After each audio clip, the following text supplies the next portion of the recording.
Jatkan näitä kertomuksia näistä erilaisista tapauksista. Ja tässä on ilmakuva Köyliönjärveltä, joka on tietysti kuuluisa jo 1000 vuoden takaa, jos siellä jotain tapahtui tai toiset on sitä mieltä, että ei tapahtunut. Ja joskus kun kävin tuolla puhumassa näistä asioista tuolla Köyliöllä, siellä on semmoinen kuin Lallin koulu, se ei ollut Moision koulu, niin siellä kerrottiin, että siellä oli kerran käynyt historioitsija, joka oli sitä mieltä, että ei sitä Lallia koskaan ollutkaan, eikä se mitään Henrikki piispaa tappanut.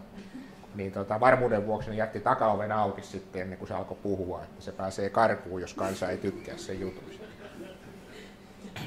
Mutta Köyliönjärvi on aika kurjassa kunnossa ollut ja syykin näkyy tuossa. Siinä on hyvin voimakas maatalouskuormitus. Siellä on paljon peltoja ja semmoista maalajitettä sieltä lähtee liikkeelle. Ja lisäksi siellä viljellään monenlaista vihannesta ja muuta, mitä lannoitetaan kovasti ja aikanaan myös sokerijuurikasta paljon, jota on kovasti lannoitettu. Se on noin 1000 hehtaarin järvi.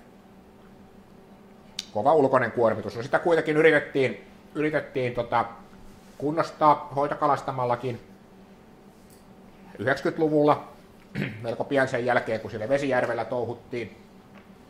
Ja siellä ennen kaikkea talvinuottausta Pyhäjärven muikunkalastajat siellä oli hommissa ja ton näköistä saalista sieltä tuli.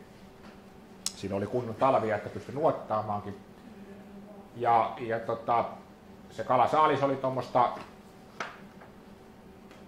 suurin piirtein 70 kiloa hehtaarilta vuodessa 5 vuoden aikana. Ja arvioitiin, että se laski se kalamäärä siellä niin noin 2,5–300 kilosta niin noin 100 kiloon hehtaarilla. Et sikäli vaikuttaisi siltä, että jotain tavoitetta olisi saavutettu. Se oli aika edullistakin touhua sikäli, että kalastajat löytyi läheltä ja ammattitaito oli hyvä. Syksylläkin nuotettiin ja pientä kalaa tuli aivan mahdottomasti silloinkin. Se on tosi kalasa järvi. Tuossa on vielä eri vuosina niitä määriä, mitä sieltä on pyydetty. Eli kun sitä jatkettiin sitten 2000-luvulla, niin sieltä saatiin parhaimmillaan tuommoista 150 kiloakin hehtaarilta vuodessa. Et tuntui siltä, että kalamäärä oli vaan kasvanut. Ja pääasiassa silloin jo syysnuotalla. Mutta vaikuttiko se siellä sitten oikeastaan mitään? Aika nopeasti tuntui siltä, että se kalamäärä siellä korvaantui. Siitähän oli särkeä hyvin suuri osa silloin 2000-luvun alussa. 2/3 ylikin, niin kuin tuossa kuvassa näkyy tuo punainen. Siinä on sitten pienempi osa kuoretta ja lahnaa lähinnä. Ja jos katsotaan näitä mittareita, että mitä muuttuko se ravinnepitoisuus tai levämäärä, niin pikkusen semmoinen nouseva trendi saatiin taittumaan. Eli kun siinä on ollut koko ajan käynnissä semmoinen voimistuva rehevöityminen, aika paha tilanne. No johtuuko tuo nyt siitä, että vähän alkaa vesiensuojelu purra jo valuma-alueella vai tästä kalastuksesta paha sanoa. Mutta kaikkien tämä on niin kuin esimerkki siitä, että kun järveen tulee oikein paljon ravinteita jostakin, niin ei tämäkään mahdotonkaan kalastus, niin se ei sitä kyllä hirveästi auta. Se pikkusen saattaa parantaa, mutta se vaikutus menee nopeasti ohi. Ja kyllä Köyliönjärvelläkin niin kuin ensisijainen resepti on se, että olisi pakko saada se ravinnekuormitus vähenemään. Ja toinen juttu, mikä siellä on se, että siellä ei jostain syystä nämä petokalat runsastu, sinne on kuhaa istutettu ja se siellä menestyy, mutta tuntuu siltä, että ne pyydetään kuitenkin suht nopeasti sitten pois. Tai joku muu syy siinä sitten on, se ympäristö suosii niin paljon noita särkikaloja, että kyllähän tuommoinen pikkukalan määrä, niin siellähän pystyttäisiin tuottamaan hirmuiset määrät kuhaa ja isoa ahventa, jos sinne niitä oikeasti saataisiin aikaiseksi. Että siinä mielessä siinä olisi varsin tavallaan niin kuin mahdollisuus tuottaa arvokastakin kalaa ihan vaikka ammattipyyntiin tuokin kokoisessa järvessä. Mutta ei se niin helposti näitä käy. No puhutaan sitten tästä Pyhäjärvestä, joka on siinä vieressä ja on suuri ja aika kirkasvetinen järvi. Sekin on kuulemma ollut alun perin vähän toisenlainen, kun tässä on tämmöinen kuva, jossa on vähän niin kuin kivikauden kuvia, niin ei se Pyhäjärvi ollutkaan tommonen silloin, vaan se oli täällä paljon laajempi ja tällä alueella ennen kaikkea täällä Säkylässä oli isot matalat alueet ja ilmeisesti se vesikin oli tummempaa kuin nykyään. No sitä on laskettu monta kertaa ja tämmöinen Pyhäjärvi meillä on nyt jäljellä ja hienohan sekin on.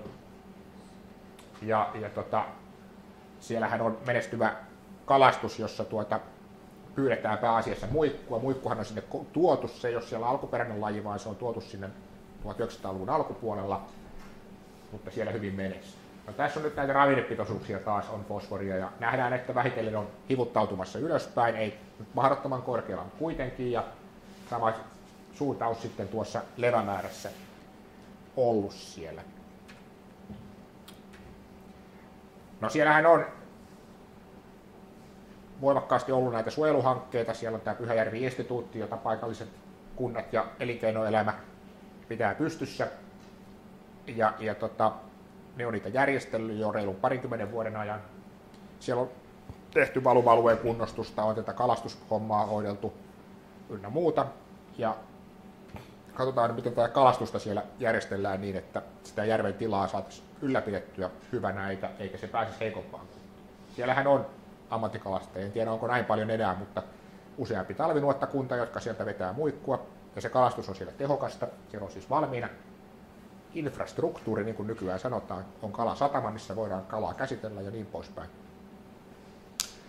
Ja silloin kun muikukanta on heikko, niin on sitten pyritty siihen, että tämä vähempiarvoinen kala, joka silloin pyrkii sillä järvessä runsastumaan, ennen kaikkea särki, kuore, kiiski, pieni ahven, niin sitä pyydettäisiin. Ja se ei taas taloudellisesti tuota niille kalastajille, ellei he saa siihen tukea.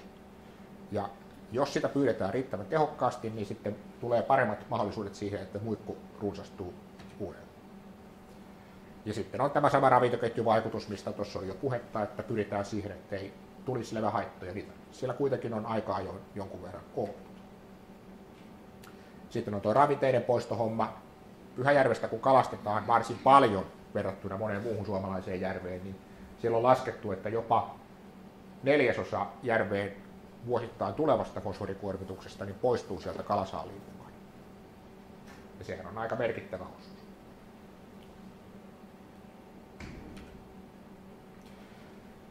No, siinä on ollut tämmöinen systeemi, että erilaisilla EU-rahoilla ja viime aikoina myös ihan muulla valtion rahoituksella niin on koitettu rahoittaa sitä vähempiarvoisen kalan pyyntiä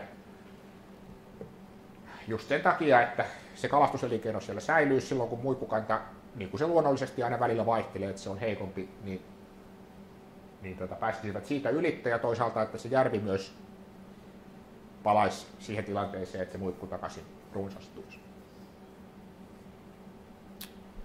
Ja tämmöisiä konsteja on käytetty ja siellä on nyt edelleenkin ollut tämmöistä pientä tukea sille hommalle ja ne on myös pystynyt kalastamaan sitä aika hyvin, että kun tässä nähdään, että tuo punainen tässä kuvassa, tässä on niin kuin ammattikalastuksen saalis siellä, niin vajalta 10 vuodelta, niin muikun ja siian osuus on ollut tuommoinen reilu puolet silloin, kun sitä hyvin on, jopa enemmänkin. Sitten on ollut hyvin heikkoja vuosia tai sellaisia, että on ollut huonot jäät, ettei ole päästy nuottaamaan. No joo, mutta sitten kun tulee vuosia, jolloin tätä muuta kalaa on paljon, niin sitä on myös pyydetty ja joskus jopa enemmän kuin muikkua. Ja tässä huonon muikkukannan tilanteessa sitten on onnistuttu siinä, että se on taas palautunut se muikkukanta. Pyhäjärvi on niin esimerkki tämmöisestä isommasta järvestä, jolla koitetaan ihan kalatalouden vuoksikin niin tukea sitä kalastusta, ja siellä on myös saatu sitä kalaa menemään sitten käsittelyyn, että esimerkiksi ahven, jota sieltä tulee aika paljon, niin pienikin ahven, niin se kelpaa kyllä markkinoille. Sitä viedään ulkomaille, sitä käsitellään kalasatamassa, ja sama juttu koskee kyllä särkeäkin, niin kuin tuossa oli puhetta, että kyllähän se on vaivalloinen kala sikäli, että se täytyy edelleen käsin perata, tai osaksi käsin, mutta kuitenkin niin siitä saadaan erittäin hyviä tuotteita. No entäs sitten Tuusulanjärvi, joka on myös tämmöinen pahasti rehevöitynyt ja aikanaan asumajätevesien rehevöittämä järvi. On Uudellamaalla hyvin tärkeä järvi, asuu paljon ihmisiä ympärillä, on monenlaisia virkistys- ja kulttuuriarvoja, niin kuin tiedät. Sitä on myös paljon hoitokalastamalla ja hapettamalla kunnostettu ja valuma-alueelle kunnostuksia tekemällä. Tässä on siitä hoitokalastuksesta kuvia. Syksyllä siellä pääasiassa nuotataan tämmöisillä lautoilla ja tuon näköistä kalaa. Se on pientä lahnaa, pasuria, pientä särkeä viime vuosina jokunen puha ja ahven joukossa. Tuossa on niitä hoitokalastussaaliita samalta jaksolta ja siellähän tuossa 90 luvun lopulla niin tehtiin hyvinkin voimakas kalastus, jossa tuossa aikaisemmin jo kerroin vähän, niin siinä saatiin kalaa tosi paljon, siis parhaimmillaan toista 100 tonnia vuodessa, eli liike 200 kiloa hehtaarilta. Se oli ihan niitä Suomen järvien ennätyksiä. Ja pikkuhiljaa se on vähentynyt. Siellä on pääasiassa kalastettu niin, että on kilpailutettu ammattikalastajia, jotka on sitten kuntayhtymä on maksanut sen vesien suojelun ja vesihuollon kuntayhtymä tämän kalastuksen. Mutta vaikeuksia on ollut saada sitä riittävän tehokkaaksi. Se on nimittäin semmoinen juttu, että silloin kun Tuusulanjärvessä on hyvin sameita vettä, eli kun on sateiden vuosi, niin siellä ei kalat mene parveen, vaan ne on huja haja ja niitä on tosi työläs kalastaa, ja sitten taas kirkkaamman veden vuotena niitä saadaan hyvin. Ja sille ei oikein mitään voi. Vaikea järvi vähän kalastaa. Sitten siellä on ollut myös se ongelma, että siellä on ollut eri puraa, eli osa järvestä on ollut, tai vesialueen omistajat vastaan tätä ja eivät ole antaneet lupia kalastaa, joka on vaikeuttanut sitä hanketta kyllä. No siellä on myös seurattu tätä pitkään näillä koekalastuksilla, ja tuossa on vielä noita kirjavia tolppia taas siitä, että minkälaisia saaliita saatiin verkoilla. Ja kun mä tuossa aikaisemmin jo kerroinkin, niin siellä alkuisessa se kalasaalis vaan kasvoi näissä koeverkoissa, vaikka kuinka kalastettiin. Järvessä on niin paljon tuotantokykyä, että sitä ei sieltä näköjään pois saatu, mutta sitten vähitellen on ollut kuitenkin laskevaa suuntausta havaittavissa jo pitkä ja sitkeä kunnostuksen. Mutta tässäkin järvessä se on se varsinkin ajoittainen savisameus. Et sehän ei luontaisesti semmoinen ollut, mutta kun savikoita on ojitettu ja otettu viljelyyn, niin sitä tahtoo tulla. Ja sitä järven pohjassa on, että tuuli sitä sekoittaa myös.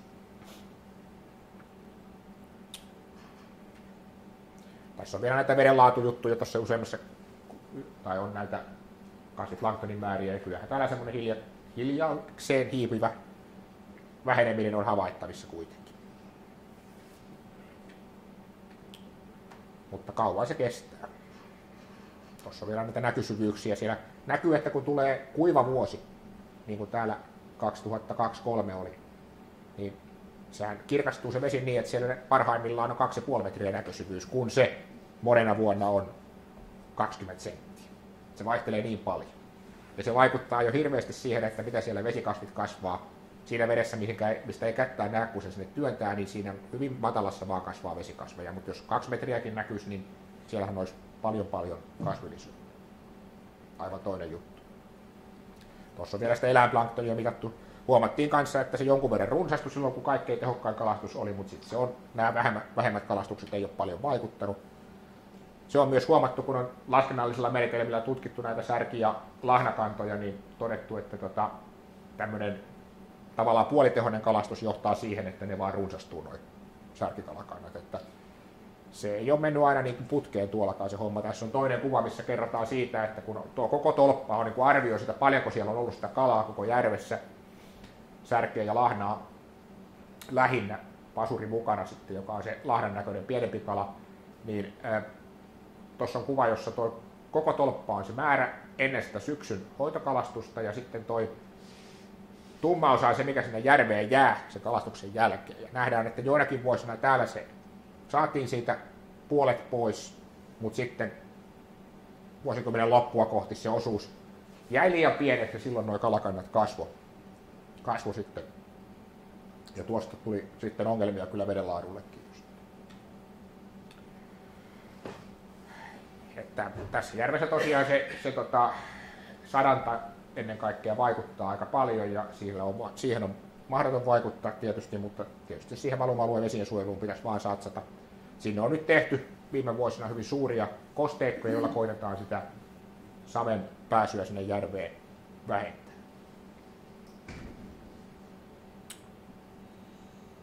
Siellä pitäisi kalastaa oikeastaan koko ajan vähintään 100 kiloa hehtaarilta vuodessa, että se pysyisi edes kohtuullisessa tilassa. No sitten kerron tämmöisestä Äimäjärvestä, joka on tuolla Iittalassa. Tämäkin on hyvin rehevä järvi. Nämä kaikki tarinat ja pitkä kapea järvensoiro, jossa on 2 osaa. Ja siellä tehtiin hoitokalastustutkimus, mutta kohta sen jälkeen tuli tämä kaikkein viime vuosi vuosien kylmin talvi 2002-2003, jolloin järvi jäätyi syksyllä jo lokakuussa ja sinne tuli happikato ja suurin osa kalastosta kuoli. Ja sehän on ikään kuin luontainen hoitokalastus. Ja katsotaan nyt, että kuinka se vaikutti sen järven kalakantoihin. Tässä on kuvia sieltä, miten kalat tuli sitten avannolle haukkomaan happea ja niitä sieltä saatiin ihan haavilla nostella maaliskuussa jäälle.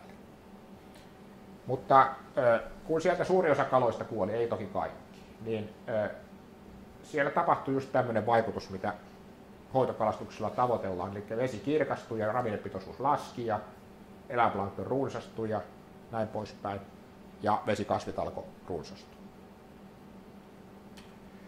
Kalojen kasvu, kun niille tuli enemmän ruokaa per suu, niin voimistui hurjasti, ja tässä on tämmöisiä kasvukäyriä eri-ikäisten ahventen osalta esimerkiksi näillä kahdella alueella, niin nähdään, että kun niillä aikaisemmin meni täällä joku vaikka 5-6 vuotta tuohon 15 senttiin, ja sitten kun tuli tämä happikato ja sen jälkeen, niin ne kasvoikin sitten jo 2 vuodessa tai 3 vuodessa 20 senttiin, eli sinne petokaloiksi. Siellä oli kerta kaikkiaan ravintoa niin hyvin, että se kasvu nopeutui hurjasti ja samanlainen vähän särjillä. Mutta aika nopeasti se alkoi sitten muuttua. Ja itse asiassa verkkokoekalastuksesta saatiin kalaa jo hyvinkin pian, lähes saman verran, ellei enemmän. Eli se kalamäärä kuitenkin palautui aika nopeasti, mutta kalakannan rakenne muuttui hyvinkin paljon silleen, että nimenomaan ahven runsastui kovasti sen kalakuoleman jälkeen. Särjen määrät pysyi aika vakaina. Ja tuossa on se toinen selkäalue, oikeastaan sama asia, mennään eteenpäin, mutta tässä on niin kuva siitä, että kuinka iso osa sitä verkkokoekalastuksen saalista oli näitä suuria ahvenia. Kun täällä katsotaan näitä hoitokalastustutkimuksen vuosia, niin se oli aika vakaasti tämmöinen alle puoli kiloa me saatiin niitä, mutta sitten kun tuli tuo kalakuolema ja pari vuotta sen jälkeen, niin siellä olikin 5-kertainen määrä isoa ahventa, joka tietysti ilahdutti kalamiehiä, mutta se myös söi paljon sitä pikkukalaa sieltä ja piti vähän aikaa sitä tilannetta siinä suhteessa parempaa. Tuossa on vain kuvia noista verkoista sitten 2005 vasemmalla ja 2008 sitten oikealla, ja silloin se tilanne oli taas sitten jo palautunut. Että tämä on tämä ongelma, että jos rehevyys jatkuu, niin luonto iskee takaisin, ei sille oikein mitään voi helposti. No siellä on sitten tullut näitä vesiruttu- ja karvalehtiongelmia toki, mutta kaloillehan niistä ehkä on hyötyä, mutta matalat alueet oli sitten tämän näköisiä, mutta vesi kirkasta silloin, kun siellä on tätä vesiruttoa. Se kilpailee ravinteista näiden levien kanssa ja sitoo myös pohjaa, jolloin vesi kirkastuu. Se on tietysti hyvä ahvenelle ja hauelle, mutta sitten taas kun se palaa se tilanne, niin tuo sama paikka näyttää tämmöiseltä. Siellä kasvaa muutama sada rannassa ja sen jälkeen on ihan sameeta vettä. Että tämmöistä se on näillä matalilla rehevillä järvillä. Tämä tilanne voi vaihdella hyvinkin nopeasti muutaman vuoden välein. Ja siellä vesirutto nimenomaan on semmoinen, ja tämä karvalehti, jotka ilmestyy äkkiä ja tuntuu valtaavan järven, ja sitten ne taas häippäsee sieltä. Mutta näillä on vaikutusta myös siihen kalakannan rakenteeseen sillä lailla, että ja tuohon veden kirkkauteen aika voimakkaasti. Toki se on hankalaa, jos on niin matala järvi, että se täyttyy niistä kokonaan. No, jos sitä Äimäjärveä haluttaisiin tällä tavalla hoitaa, niin kuin tavallaan saada sinne kalastamalla jonkunlainen kalakuolema, niin tosi paljon pitäisi kalastaa ja kalliiksi kävisi, se on kuitenkin sen verran iso järvi. Siellä jonkun verran pyydetään edelleenkin, mutta kyllä siellä on myös se sama juttu todettu, että täytyy sitä ravinteiden määrää sinne järveen pääsevää määrää, niin tarmokkaammin lähteä rajoittamaan, ei siinä pitemmän päälle muu auta.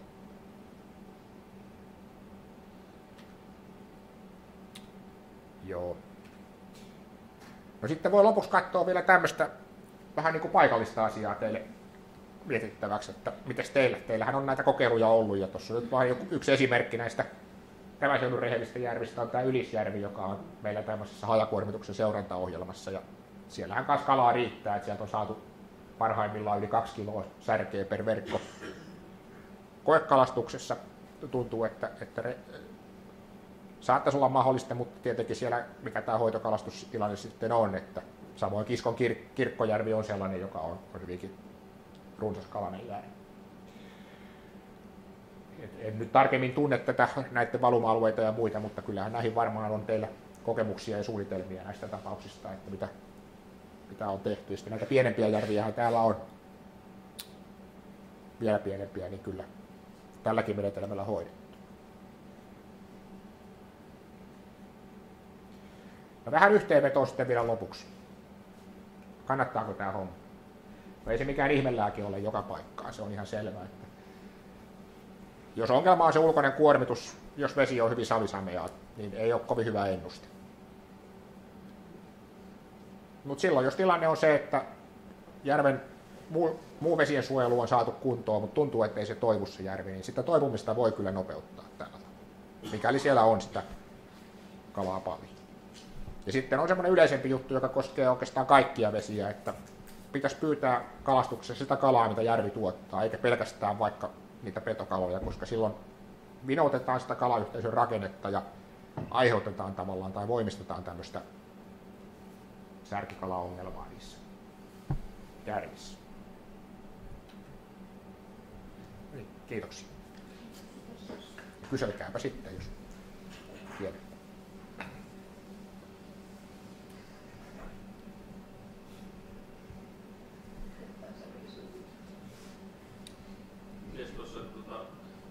Sivukala tulee melkoisia määriä ja mikkitarpeja täällä ei ole, niin onko tutkittu tätä kalamassan mädättämistä bioreaktorissa? Kyllä sitäkin on tutkittu ja sitten myös niin. Siinä ei kovin paljon rasvaa ole, että se ei mikään hyvä biodieselin ainesosa ole, mutta joo, biokaasua voidaan, kyllä sitä voidaan käyttää niin kuin muutakin biomassaa siihen. No ei ne semmoisia määriä varmaan ole, että pelkästään niillä pystyttäisiin mitään tekemään, muun mukana ehkä sitten. Et jonkun verran näitä pienempiä määriä on kompostoitu, niitä on sitten saatettu viedä jonnekin kauemmaskin kylmänä aikana sitten rehusekottamoille ja näin poispäin, mutta turkistarhatkin, ne saa silakkaa sen verran halvalla, ettei ne taida paljon näistä välittää. Entä kalarehuksi sitten, onko sitä käyttöä? Ei ehkä siihenkään niinkään, että ei se mikään este olisi, kyllä sitä voitaisiin siellä seassa käyttää varmasti. Miten sitten, kun sä kyllä Pyhäjärvestä kalaa kyllä tulisi niin paljon kuin vaan ottaa, niin eikö siellä jo kannattaisi? No siellä on kyllä varmaan, ja kyllä mun käsittääkseni sieltä se kala menee justiin. Siitä osa menee ihan ihmisravinnoksi ja osa menee sitten rehuksi.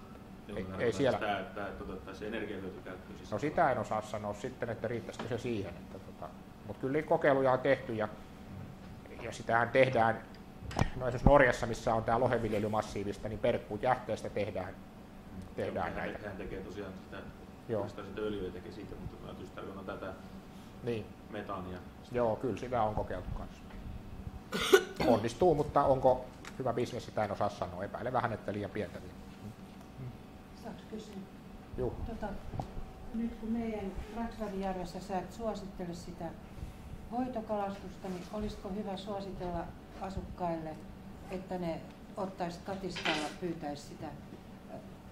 No, tavallaan se on hoitokalastusta ja voisi suositella. Että jos ahventa on paljon ja se on pientä, niin kyllä ahvenenkin kalastaminen voi johtaa sillä tavalla parempaan tilanteeseen, että niille riittää paremmin ruokaa ja ne kasvaa suuremmiksi. Joo, että sitä voisi avittaa sillä, että suosittelee, että jokkilaiset tekisivät sitä koko ajan. Joo. Sitten tuo kuhan alamitta, sitten kun ne kasvaa, että miten voisi suositella, että ihmiset rupeaisi liian pienenä sitä. Mikä olisi semmoinen suositeltu? No, asetuksessahan se on 37 senttiä, mutta se on useimmille näille reheville järville liian pieni, kun ne kasvaa nopeammin. Joo. Eikä 45 senttiä esimerkiksi on semmoinen, mikä on aika monessa paikassa. Se voi nostaa kyllä kalastusalueen päätöksellä ihan virallisestikin. Mutta sitten pitää säätää samalla se, ettei pyydetä liian tiheillä verkoilla. Eli joo. Niihin löytyy kyllä tuolta kalatalouden puolelta sitten neuvoja näihin systeemeihin ihan hyvin. Joo. Minkälainen yhteys on kalakannalla ja rapukannalla? Onko niillä mitään keskinäistä?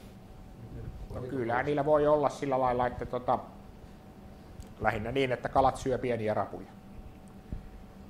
Ja hyvinkin monet kalat tietysti, ahven, haukikin ja näin poispäin. Mutta ei rapukantoja tiedetä kuitenkaan vaikuttavan kalakantoihin kielteisesti. Eikö se kuitenkin puhdista vettä, kun ne syö näitä Vädännäisiä. Vädännäisiä. Tai siis tämmöisiä... No rapu on sitten, syö pienenä pääasiassa erilaisia pohjaeläimiä ja isompana myös kasvimateriaalia sekä tämmöistä niin kuin vaikkapa syksyllä varisseita puunlehtiä että vesikasveja, erilaisia leviä. Että kyllä se tavallaan sitäkin tekee ja kyllähän se siellä pohjaa kaivelee ja hapettaa ja luo sinne sitten semmoista elinympäristöä monelle muulle lajille.